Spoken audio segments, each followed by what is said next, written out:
Hi guys, welcome back to my channel.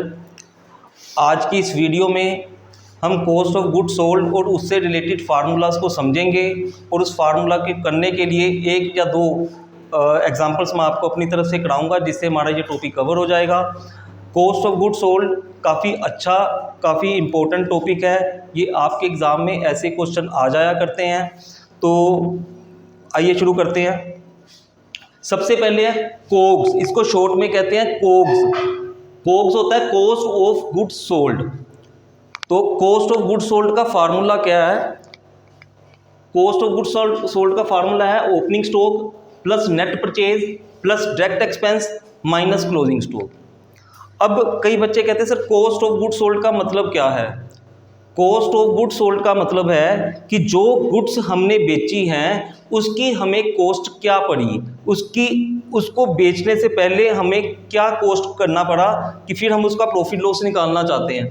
तो opening stock plus net purchase plus direct expense minus closing stock. Opening stock आपको पता है जो साल के स्टार्टिंग में हमारे पास होता है। क्लोजिंग स्टॉक भी आपने सुना होगा जो साल के एंड में हमारे पास स्टॉक बचता है, that is called closing stock. लेकिन इसमें दो शब्द हैं। परचेज आपको पता है, तो बच्चे कई बार कहते हैं सर नेट परचेज क्या है?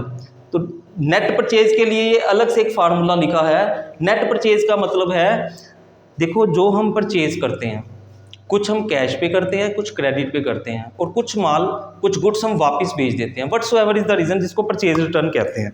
तो मान लेते हैं, तो नेट पर जो परचेज निकालने के credit purchase plus cash purchase minus purchase return करेंगे तो आपकी नेट परचेज निकल आएगी।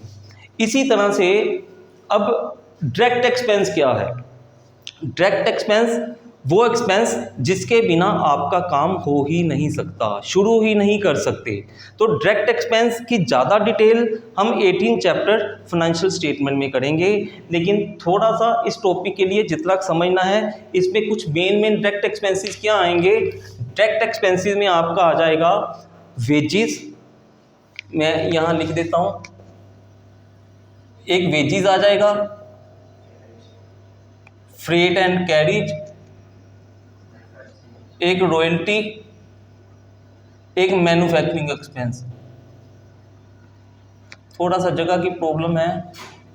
Manufacturing expense, wages, freight and carriage, royalty. Freight अलग भी हो सकता है, कैरिज अलग भी लिखा हो सकता है, इकट्ठा भी लिखा हो सकता है। वेजिस की जगह प्रोडक्शन वेजिस भी लिखा हो सकता है।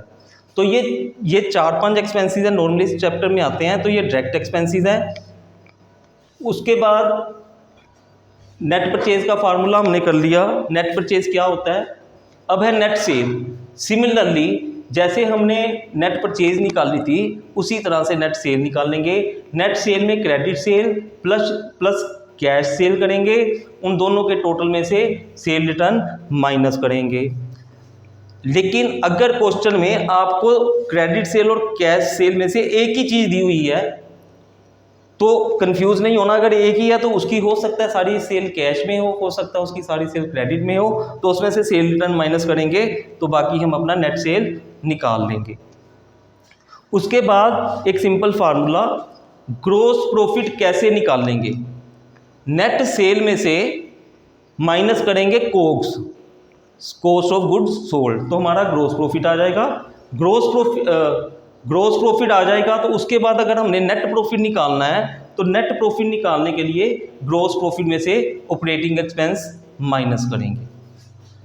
ऑपरेटिंग एक्सपेंस में कौन कौन से एक्सपेंस आते हैं, यहाँ आ जाओ। Office and administration expense. Office and administration का मतलब आपका जो ऑफिस है, ऑफिस का रेंट, ऑफिस की सैलरी, ऑफिस की स्टाफ की सैलरी, ऑफिस की बिजली का बिल, ऑफिस का टेलीफोन का बिल, ऑफिस का मोबाइल बिल, वहाँ अगर आपने कंप्यूटर लगा रखे हैं उसका, जो कुछ भी ऑफिस के अंदर जो खर्चे हो रहे हैं, that is called office and administration expenses. Selling and distribution, छोटे बिजनेस में तो ये अलग अलग डिपार्टमेंट नहीं होते, एक ही डिपार्टमेंट रहता है। लेकिन अगर बड़े बिजनेस की बात करें, बिग बिजनेस हाउस की बात करें, तो उनमें ये सारे डिपार्टमेंट अलग होते हैं। सेलिंग एंड डिस्ट्रीब्यूशन में क्या होगा, जो सेल्समैन की सैलरी आ गई, ठीक है, सेल्समैन से रिलेटेड सेल से रिलेटेड और डिस्ट्रीब्यूशन से रिलेटेड कि आप गुड्स को अपनी फैक्ट्री, शॉप या ऑफिस से कस्टमर तक पहुंचा रहे हो, उसके रिलेटेड जितने भी एक्सपेंसेस होंगे वो सेलिंग एंड डिस्ट्रीब्यूशन में आएंगे। और उसके बाद है फाइनेंशियल एक्सपेंसेस। फाइनेंशियल एक्सपेंसेस होता है अगर आपने कोई लोन लिया है, कोई बैंक से रिलेटेड एक्सपेंसेस, बैंक चार्जेस, ये वो सारे के सारे इसमें आएंगे। इसकी मैं आपको ज़्यादा डिटेल नहीं दे रहा, अगर मैं इसकी डिटेल देना शुरू करूँगा तो वो हमारा 18 चैप्टर जो है उसमें कवर होगा। तो जब हम 18 चैप्टर करेंगे तब हम फुल डिटेल से करेंगे। अभी इस टॉपिक के लिए आपको लिटिल बिट नॉलेज ही सफिशेंट है। फिर भी अगर आपको कहीं कोई प्रॉब्लम हो तो आप मुझे कमेंट बॉक्स में कमेंट कर सकते हैं, तो मैं आपको उसका reply, video, what ever it is, आपको प्रोवाइड कर दूंगा। तो ये हमारे फार्मूला थे, 5 फार्मूले हैं। अगर हम पांचों फार्मूला को एक ही बार से देख लें, इकट्ठा कर लें, तो हमें कोई प्रॉब्लम नहीं आती। तो अब अगर हम इसकी कोई एग्जांपल करने की कोशिश करें, हम क्या करते हैं, ये ऑपरेटिंग एक्सपेंसेस मैं इरेज कर रहा हूँ, इसमें office administration, selling, distribution and financial expenses थे। हम एक एग्जांपल क्रिएट करते हैं, कॉग्स निकालना है, नेट प्रॉफिट भी, ये एक ही एग्जांपल में हम सारी चीज़ों को कवर करने की कोशिश करेंगे। तो सबसे पहले हमारे पास है ओपनिंग स्टॉक गिवन है जी 50,000। उसके बाद परचेज गिवन है 1,10,000।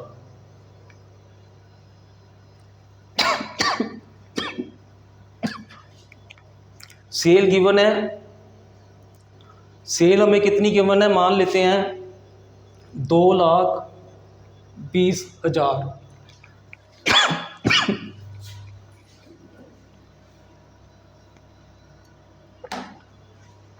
सेल हमें गिवन है 2,20,000।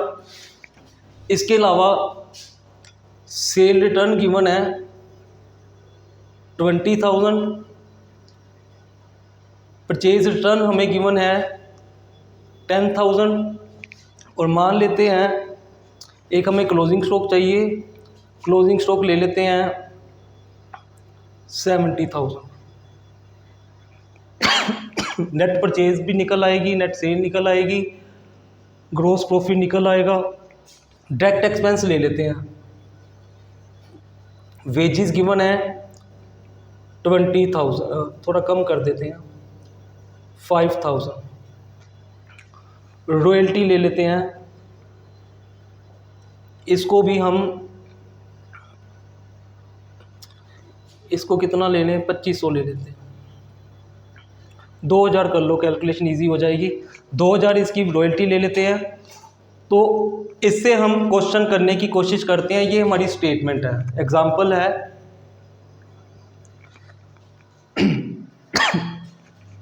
अगर हम सबसे पहले नेट परचेज निकालते हैं, परचेज हमें ये नहीं बताया हुआ कि क्रेडिट परचेज है या कैश परचेज है। तो क्रेडिट मान लो या कैश मान लो, कुछ भी मान लो, मान लेते हैं ये सारी की सारी क्रेडिट है 1,10,000। कैश दी नहीं हुई तो परचेज रिटर्न है 10,000। ये आपकी आ गई जी purchase return, net purchase, sorry, ये आपकी आ गई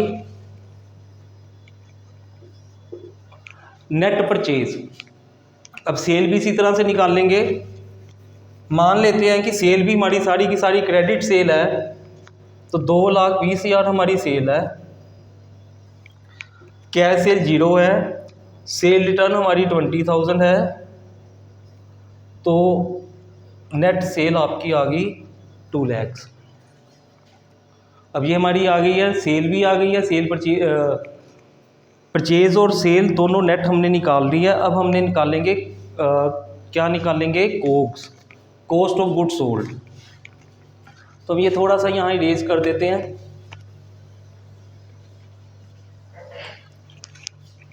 ओपनिंग स्टॉक कितना था आपके पास, 50,000। नेट परचेज हमने निकाल ली थी 1 लाख। उसके बाद हमने डायरेक्ट एक्सपेंस, वेजेस और रॉयल्टी दोनों ही आपके डायरेक्ट एक्सपेंस है।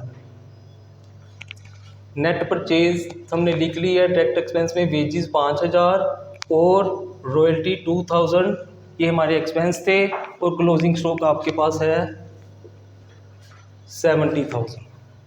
तो इसमें फाइंड क्या करना था, एक तो वो कहता है कोक्स निकाल लो, एक कहता है जीपी निकाल लो।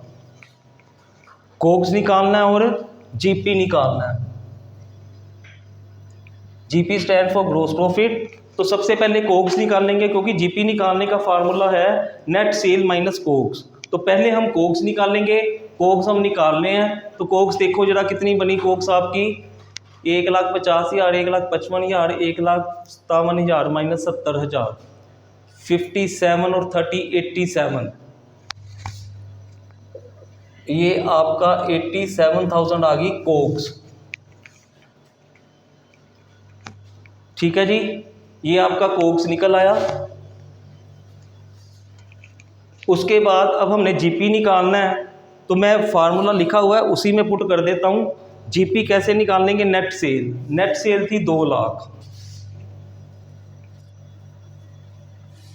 और कोक्स कितना निकालना हमने, 87,000।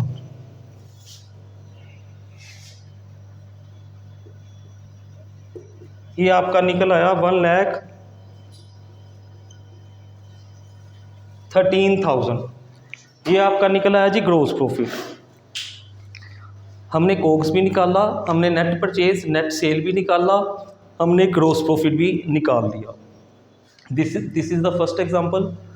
अगर अब वो कहे कि हमें नेट प्रॉफिट निकालना है, तो नेट प्रॉफिट निकालना हो तो अभी इस स्टेटमेंट के अकॉर्डिंग हमें इंफॉर्मेशन इतनी दी थी, इसमें नेट प्रॉफिट नहीं निकाल सकती। लेकिन अगर वो कुछ और इन्फॉर्मेशन दे दे तो हम नेट प्रॉफिट निकाल सकते हैं। तो हम इसी एग्जांपल को कंटिन्यू कर देते हैं। अगर वो नेट प्रॉफिट बोलेगा तो फिर वो क्या करेगा, फिर यहाँ पे कोई एक्सपेंसेस और देगा, हमें कोई इन्फॉर्मेशन और चाहिए। सेलिंग एंड डिस्ट्रीब्यूशन एक्सपेंसेस मान लो उसने कह दिया 10,000 है, और सेलिंग एंड डिस्ट्रीब्यूशन है ऑफिस एंड एडमिनिस्ट्रेशन 20,000 के एक्सपेंसेस है। पहले हमने जब किया था तो हमने यहाँ तक एक क्वेश्चन किया था, यहाँ तक। अगर अब हम नेट प्रॉफिट भी निकालना चाहे तो अलग से 2 इन्फॉर्मेशन इसी क्वेश्चन में हमने ऐड कर दी, selling and distribution, office and administration. तो अब वो कह रहा है एनपीवी निकाल लो। अगर ये क्वेश्चन दोबारा से भी करना पड़े तो हम वैसे ही करेंगे। सबसे पहले नेट परचेज निकाल लेंगे, नेट सेल निकाल लेंगे, उसके बाद कोक्स निकाल लेंगे। कोक में opening stock plus net purchase plus direct expense. Direct expense आपको बताया था 3-4 तरह के डायरेक्ट एक्सपेंस, मेन वेजेस के अलावा आपको बताया था freight and carriage, royalty, manufacturing expense. तो ये डायरेक्ट एक्सपेंस थे। उनमें से जो एक्सपेंस दिए हम यहाँ ऐड कर लेंगे। हमारे क्वेश्चन में हमें 2 एक्सपेंस दिए थे, वेजेस एंड रॉयल्टी, दोनों को ऐड किया, क्लोजिंग स्टॉक को माइनस किया, तो ये हमारा आया 87,000 gross profit, sorry Cokes. Cokes के बाद ग्रॉस प्रॉफिट निकालने का फार्मूला था net cell minus Cokes. Net cell 2 lakh में से 87,000 हमने कोक्स माइनस किए, तो 1,13,000 हमारा क्या आ गया, ग्रॉस प्रॉफिट। अब हमने कहा कि हमें नेट प्रॉफिट निकालना है, तो नेट प्रॉफिट का फार्मूला ये देखो, नेट प्रॉफिट का फार्मूला क्या था, gross profit minus operating expense. तो ग्रॉस प्रॉफिट कितना निकला था आपका 113,000। अब इसमें ऑपरेटिंग एक्सपेंसेस कौन थे, selling and distribution 10,000, office and administration 20,000। तो हम 10,000 और 20,000 को माइनस करेंगे तो कितना आएगा, 30,000 माइनस करेंगे तो 83,000।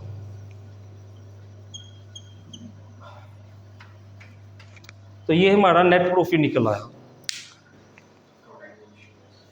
ये हमने छोटा सा टॉपिक था, मैंने फार्मूलाज लिख के आपको अपनी तरफ से एक एग्जांपल बना के इन फार्मूलाज को पुट करना बताया। आप अपने क्वेश्चन करके अगर कोई डाउट है तो आप मुझे कमेंट बॉक्स में मैसेज कर सकते हैं।